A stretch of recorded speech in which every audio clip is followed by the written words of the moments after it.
सर्वमंगल मांगल्ये शिवे सर्वार्थ साधके சரண்யே திரியம்பகே கௌரி நாராயணி நமஸ்தே. Sri Kubera YouTube channel நேயர்களுக்கு அன்பார்ந்த வணக்கம். நான் உங்கள் ரேவதி ராஜேஷ் கண்ணா பேசுகிறேன். ஸோ அனைவருக்கும் ஆங்கில புத்தாண்டு வாழ்த்துக்கள். அதாவது பார்த்தீங்கன்னாக்கா ஆங்கில புத்தாண்டு, அதாவது 1ஆம் தேதி 1ஆம் மாதம் 2022ஆம் ஆண்டு அன்னைக்கு பார்த்தீங்கன்னாக்கா வெள்ளிக்கிழமை, அதாவது நள்ளிரவு 12 மணிக்கு, நம்மளுக்கு 12 மணின்றது அங்கே அவங்களுக்கு சூரிய உதயம் 6 மணின்றனால புத்தாண்டு கொண்டாடுறாங்க. நம்மளுக்கு எப்போ சூரியன் உதிக்குதோ அதான் நாளோட தொடக்கம். ஸோ அப்போ ஒரு உதாரணத்துக்கு எடுத்துக்கிட்டிங்கன்னா நைட்டு 12 மணி எடுத்துக்கிட்டிங்கன்னா வெள்ளிக்கிழமை, காலையில் 6 மணி எடுத்துக்கிட்டிங்கனாக்கா சனிக்கிழமை. சரி, அன்றைக்கி பார்த்திங்கனாக்கா திரையோதசி திதி, கேட்ட நட்சத்திரம், கண்ட யோகம், வணிசை கரணம். ஸோ அன்றைக்கி நாள் முழுவதும் மரண யோகமாக இருக்குது. ஸோ தோஷம் இல்லாத அபிஜித் முகூர்த்தம் வழிபாடுகளுக்கு ஏற்றுக்கலாம். ஸோ இன்றைய நாள் பார்த்திங்கனாக்கா 1ஆம் தேதி 1ஆம் மாதம் 2022ஆம் ஆண்டு ஆங்கில புத்தாண்டு தான் நம்ம கொண்டாட போகிறோம். தமிழ் புத்தாண்டு நம்மளுடைய தமிழர்களுடைய பண்பாடான தமிழ் புத்தாண்டு இல்லை. ஸோ இது நைட்டு 12 மணின்னு கணக்கு வச்சு எடுக்கிறோன்னு வைங்களேன். கரெக்டாக 12 மணிக்கு பார்த்திங்கன்னா கன்னி லக்னத்தில் ஆங்கில புத்தாண்டு பிறக்குதுங்க.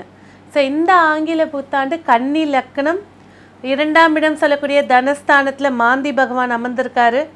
முயற்சி ஸ்தானத்தில் செவ்வாய், கேது, சந்திரன் பயணிக்கிறாங்க. சுகஸ்தானத்தில் சூரிய பகவானும், பூர்வ புண்ணிய ஸ்தானத்தில் சுக்கிரன், புதன், சனி பகவானும், ருண ரோக சத்ருஸ்தானத்தில் குரு பகவானும், பாக்கியஸ்தானத்தில் ராகு பகவானும் அமர்ந்திருக்காங்க.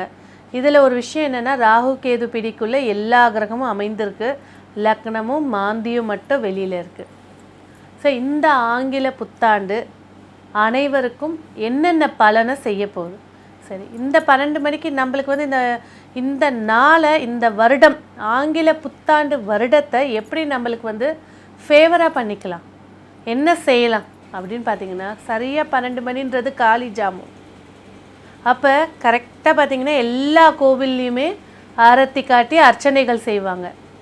அப்போ நம்ம என்ன பண்ணணும்னா, இந்த ஆங்கில புத்தாண்டை வீட்டுக்கும் சரி, ஊருக்கும் சரி, நாட்டுக்கும் சரி நல்லதாக மாற்றிக்கிறதுக்கு வாசலில் நல்லெண்ணெய் தீபம் 2 அகல் வச்சு ஏற்றுங்க. அந்த இடத்துல தீபத்தை ஏற்றுனதுக்கு அப்புறமா வீட்டில் பூஜை அறை சொல்லக்கூடிய கருவறையில் நெய் தீபம் 1 குலதெய்வத்துக்கு ஏற்றுங்க. குலதெய்வத்துக்கும் பிரம்மதேவரையும் வழிபாடு பண்ணி ஏற்றுங்க. இந்த 2 விஷயம் செய்யுங்க. நீங்கள் இந்த ஆண்டு ஏதேனும் பிரச்சனைகள் தரக்கூடிய வாய்ப்புகள் இருந்தாலும் எப்பேற்பட்ட விதியவும் மாற்றி எழுதக்கூடிய தகுதிக்குரியவர் பிரம்மதேவர் தான். ஸோ குலதெய்வம் உங்கள் குலத்தை காக்கக்கூடிய தெய்வம். அப்போ கரெக்டாக 11:55க்கு வாசலில் 2 நல்லெண்ணெய் தீபம் ஏற்றி, அதாவது எல்லை தெய்வத்துக்கு ஏற்றுறதா ஏற்றி, உள்ள பிரம்மதேவருக்கு ஒரு நெய் தீபமும் குலதெய்வத்துக்கு ஒரு நெய் தீபமும் ஏற்றி மனசார பிரார்த்தனை பண்ணி, அந்த 12 மணிக்கு நெய்வேத்தியம் செய்ய முடிஞ்சால் செஞ்சு வைங்க, இல்லையா கல்கண்டு எடுத்து வைங்க, வெல்லம் எடுத்து வைங்க, வழிபாடு பண்ணிவிட்டு சாப்பிடுங்க. ஸோ இந்த ஆண்டு அனைவருக்கும் மகிழ்ச்சியையும், செல்வ வளர்ச்சியையும், உத்தியோகத்தில் மேன்மையும், குடும்ப ஒற்றுமையும், மகிழ்ச்சியாக இருக்க என்னுடைய வாழ்த்துக்கள். 12 ராசிக்காரர்களுக்கும் இந்த ஆங்கில புத்தாண்டு என்ன பலன் சொல்லுதுன்னு பார்க்கலாம். கும்பராசி நேயர்களே, அமைதியாக தான் உண்டு தான் வேலை உண்டுன்னு இருக்கிறவங்க, அதிக யாரையுமே டிஸ்டர்ப் பண்ணாதவங்க, உள்ளே என்ன நினைக்கிறாங்கன்னே அவங்கக்கிட்ட ஒரு ரகசியத்தை வெளிவாங்கிறதுக்குள்ளே படாதபடு பண்ணணும். ஸோ இந்த கும்பராசி நேயர்களுக்கு அதிக டேலண்ட்டும், அந்த டேலண்ட்டை வெளிக்காட்டாமல் இருக்கிறதுனால சில பிரச்சனைகளும் சந்திச்சுட்டு இருந்தாங்க கடந்த ஆண்டு. இந்த ஆண்டு கும்பராசி நேயர்களுக்கு 2022ஆம் ஆண்டு நன்மையான பொற்காலமாக அமையப்போகுது. உங்கள் ராசியிலே குரு பகவான் சொல்லக்கூடிய சுபகிரகத்துடைய பயணம் வெற்றியை ஏற்படுத்தி கொடுக்க போகுது. மன தெளிவும் ஆரோக்கிய தெளிவும் ஏற்படுத்தி கொடுக்கக்கூடிய ஆண்டாக இது அமையப்போகுது.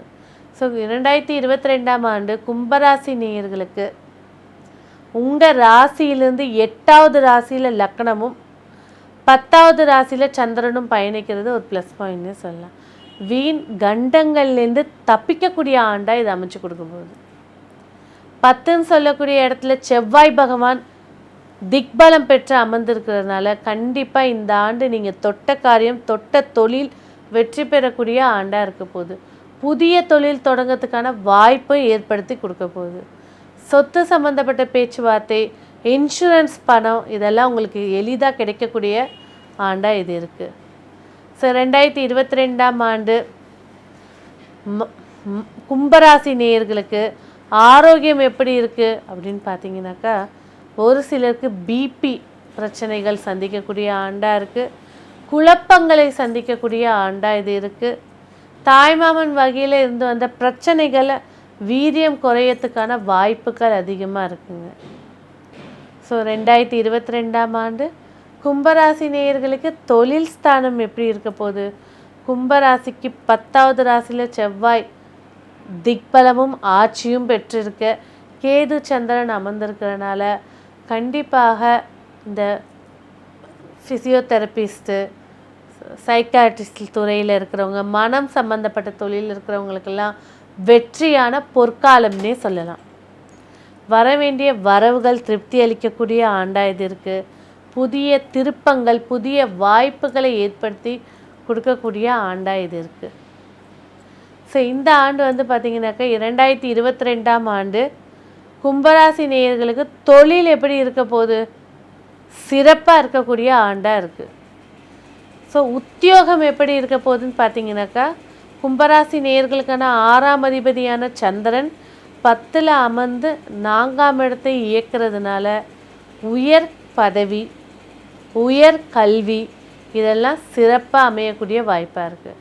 எப்போன்னு பார்த்தீங்கன்னா மார்ச் மாதத்துக்கு மேலே இன்னும் மிகுந்த நன்மை அளிக்கக்கூடிய ஆண்டாக இருக்குது.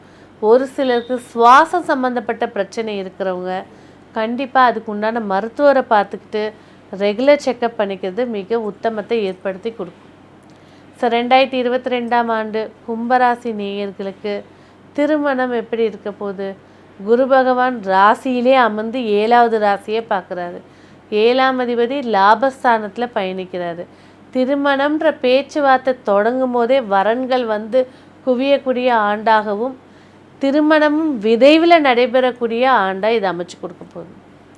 ஸோ இந்த ஆண்டு நீங்கள் வழிபட வேண்டிய தெய்வம் அப்படின்னு பார்த்தீங்கன்னாக்கா, கண்டிப்பாக பழனி மலையில் இருக்கக்கூடிய குழந்தை முருகனை மனசார பிரார்த்தனை பண்ணி அங்கே ஒன்று அபிஷேகம் பண்ணுறது, இல்லைன்னா அபிஷேகம் பண்ணுறதை பார்த்துட்டு வர்றது வளர்ச்சியை ஏற்படுத்தி கொடுப்பாங்க.